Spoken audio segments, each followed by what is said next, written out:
Nag-overthink na naman ang Don Belfast dahil sa nagkasama na naman si Kath at Donnie dahil kay Mr. M.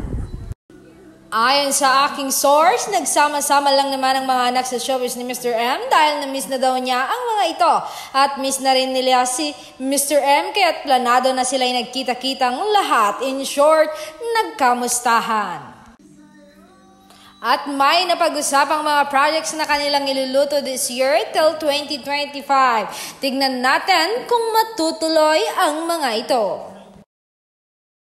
Ito nga ang mga ilang komento ng netizen. Ayon kay Don Bel Mendalano, kahit wala dyan si Belle, alam naman natin na hindi gagawa si Donnie na ikakasira nila ni Belle.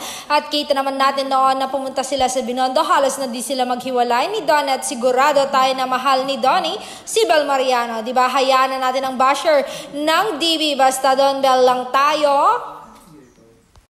At ayon naman kay Bella Ignacio, bakit kaya wala si Belle dyan? Ano mayroon? Bakit may meeting po kay Mr. M? Sigurado may issue talaga niyan.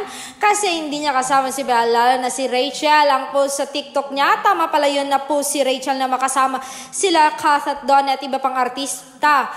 Para laging absent si Donnie sa taping. Siguro si Belle busy sa taping. Dapat dalawa sila ni Belle andyan para di ma-issue.